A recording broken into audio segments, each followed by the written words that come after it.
Odbrambeni sektor kompanije Airbus Defence, objavio je prošle nedelje da je pokrenut novi opsežni program unapređenja performansi i funkcionalnosti transportnog aviona A400M. Kako je Tango 6 ranije izveštavao, Airbus Defence je u nekoliko navrata nudio svoj teški transporter Srbiji. Airbus Defence saopštio je da je ratnom vazduhoplovstvu Nemačke isporučen poslednji, ukupno 53. naručeni primjerak A400M. Takođe je saopšteno da je povećana nosivost aviona, da se letelica može koristiti i kao nosač i lancer dronova i raketa. Tu je zatim opcija novog sistema za sletanje uz pomoć satelitske navigacije, a objavljeno je i da se u avion može postaviti i paletizirani sistem za protivpožarnu borbu. Nosivost je povećana za 3 tone, a 400M sada može da preveze maksimalan koristan teret mase do 40 tona.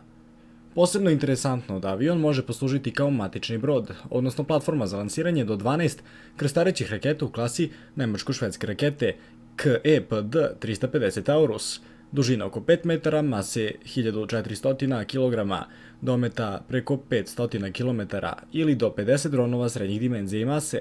Airbus nije naveo detalje načina lansiranja raketa i dronova, ali se smatra da će se to najverovatnije vršiti odbacivanjem paleta kroz zadnju teretnu rampu.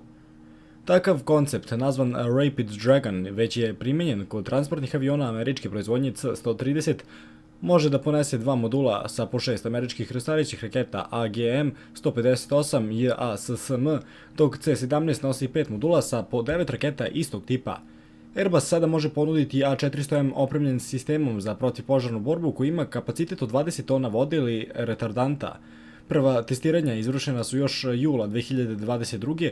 u Španiji, a juna prošle godine objavljeno je da je u Francuskoj završena kampanja ispitivanja koja je dokazala efikasnost sistema. Kako se ističe, sistem je prilagođen avionu, lako se ubacuje i izbacuje iz transportne kabine. Airbus poručuje da nisu potrebne dorade postojećeg paletnog sistema kada je reč o lansiranju rakete i dronova. Za još vesti, lajkujte ovaj video i zapratite nas.